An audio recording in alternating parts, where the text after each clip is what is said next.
বোকাজানত নিশা ৰাইজৰ প্ৰতিবাদ বিধানসভাৰ উপাধ্যক্ষ তথা বোকাজানৰ বিধায়ক নুমল মমিনৰ সৈতে বিধানসভাৰ চৌহদৰ ভিতৰত যি নজিৰবিহীন ঘটনা সংঘটিত হয় তাকে লৈ তীব্ৰ প্ৰতিবাদ বোকাজানত।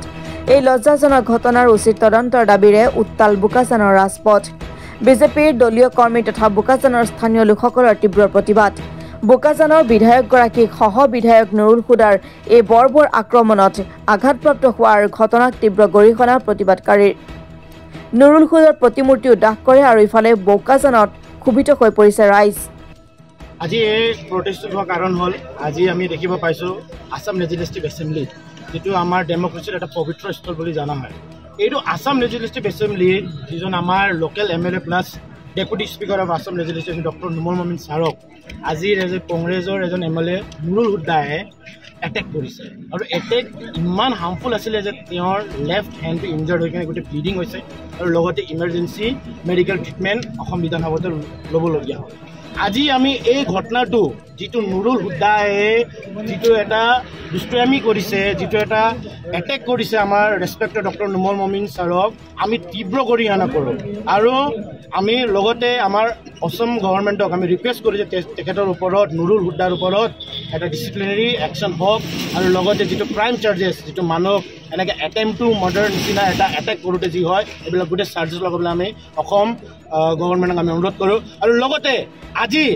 অকণমান সময়তে আমি আধা ঘণ্টাৰ ভিতৰতে আমি ইমান ৰাইজ আজি এক লগত হৈ কিনে তেখেতৰ আজি ইফিজি পালন কৰিছোঁ। যদি কালি দিনাখন আমাৰ ৰেছপেক্টেড ডক্টৰ নুমল মমিন ছাৰক ন্যায় নাপায় তেনেহ'লে আমি বোকাজানৰ পৰা ৰূপৈলৈকে গৈ কিনেও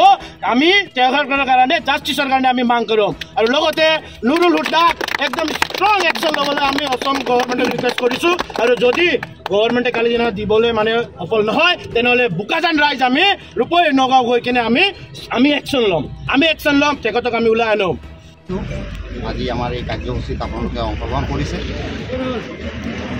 আজি যি ঘটনাটো ঘটিছে অসম বিধানসভাৰ ভিতৰতে আমাৰ ডক্টৰ নুমল মমিন ছাৰক যি প্ৰহাৰ কৰিছে তাৰ কাৰণে আমি প্ৰথমতে গৰিহণা আমি দিছোঁ। আমাৰ বোকাজানৰ বিধায়ক আৰু অসম বিধানসভাৰ উপাধ্যক্ষ ডেপুটি স্পিকাৰ হিচাপে তেওঁ যিটো মৰ্যাদা আছে এই মৰ্যাদা হানি কৰিছে আৰু লগতে এই হানি কৰাৰ ওপৰতে তেওঁক এটা এটেক কৰি পেলাই তেওঁৰ হাতৰ পৰা যি ব্লিডিং হৈছে তাৰ কাৰণে আমি বহুত দুখিত আৰু আমি এইটো গৰিহণা দিছোঁ। আৰু অহা দিনতে আমি ইয়াৰ পৰা যি আমি বিধানসভালৈ পঠাইছোঁ আমি যি ভোটাৰসকলে ইয়াৰ পৰা আমি ডক্টৰ নুমল মমিনক তাতে আমি এনেকুৱা এটেক কৰিবৰ কাৰণে আৰু গুণ্ডাগিৰি কৰি পেলাই আমাৰ বিধায়কক ভয় দিবৰ কাৰণে বা আপোনাৰ মানে যি ধৰণে তেওঁলোকে এটেক কৰিবলৈ বিচাৰিছে বা মনোবৃত্তিবিলাক যেনেকুৱা আছে এনেকুৱা আমাক বুজাবলৈ বিচাৰিছে এইটো আমি সহ্য কৰিব নোৱাৰিম। কাৰণ আমিও আমাৰ ইয়াৰ পৰা আমি 1,40,000 ভোটাৰে ভোট দি পেলাই আমি ইয়াৰ পৰা পঠাইছোঁ আৰু তাৰ বিনিময়তে যি তেওঁলোকে যিটো আমাক দমন কৰিবলৈ বিচাৰিছে আমাৰ এইটো ট্ৰাইবেল এৰিয়াৰ পৰা আমাৰ বিধায়ক গৈছে আমি আমাৰ ডক্টৰ আমাৰ তুলিৰাম ৰহাং ছাৰ CM ছাৰক আৰু লগতে আমাৰ অসমৰ চিফ মিনিষ্টাৰ মাননীয় হিমন্ত বিশ্ব শৰ্মা আৰু আমাৰ ভাৰতৰ প্ৰাইম মিনিষ্টাৰ নৰেন্দ্ৰ মোদী ডাঙৰীয়াক আমি ইয়াৰ পৰা আহ্বান আপোনালোকৰ মাধ্যমত জনাবলৈ বিচাৰিছোঁ যে ইয়াৰ যিটো ধাৰা অনুসাৰে বা যিটো নিয়ম নীতিৰে তেওঁক শাস্তি দিব লাগে আৰু এই শাস্তি তেওঁ পোৱাৰ পাছতে যাতে ছেকেণ্ড টাইম এনেকুৱা কোনো কাৰোৰ লগতে যাতে কৰিব নোৱাৰে তাৰ কাৰণে আমি সকলো ৰাইজে ইয়াৰ কাৰণে যদি আমি নাপাওঁ এই ন্যায় তেনেহ'লে আমি অথনি আমাৰ উপযুক্ত বক্তাই কোৱা নিচিনা আমি সেই পদক্ষেপ লৈ পেলাই আমি ইয়াৰ পৰা প্ৰতিবাদ জনাম। এই কৈ মোৰ বক্তব্য আজি আমি প্ৰটেষ্ট কৰাৰ কাৰণটো হ'ল যে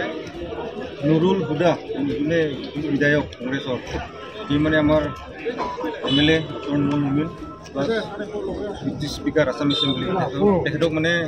যিটো অত্যাচাৰ কৰিছে সেইটোৰ ওপৰত মানে আমি গাৰো ষ্টুডেণ্ট হৈ আজি প্ৰটেষ্ট কৰিছোঁ আৰু আমাৰ দাবীটো হ'ল যে মানে তাত সোনকালে এমএলএৰ পৰা এক্সপেল কৰিব লাগে প্লাছ আৰু ডেমক্ৰেচি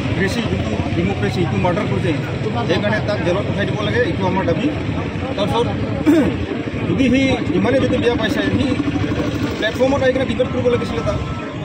আৰু এছেম্বলি এটা প্লেটফৰ্ম আছাম এছেম্বলি তাতে সি ডিবেট কৰিব লাগিছিলে কি আছে কি নাই পাব্লিকৰ স্বাৰ্থত মাত মাতিবই লাগিছিলে হ'লে সি ইটো নকৰি পেলাই ডাইৰেক্ট চাৰ্জ কৰিছিলে এইটো আমি কেতিয়াও মানি ল'ব নোৱাৰিম সেইকাৰণে এইটোৱে আমাৰ দাবী যে তাক সোনকালে এৰেষ্ট কৰিব লাগে আৰু জেলত পঠাই দিব লাগে তাৰপিছতে আমি শান্তিপূৰ্ণ আমাৰ জাষ্টিছ পাইছে বুলি আমি মানি ল'ম। Bureau report Assam today.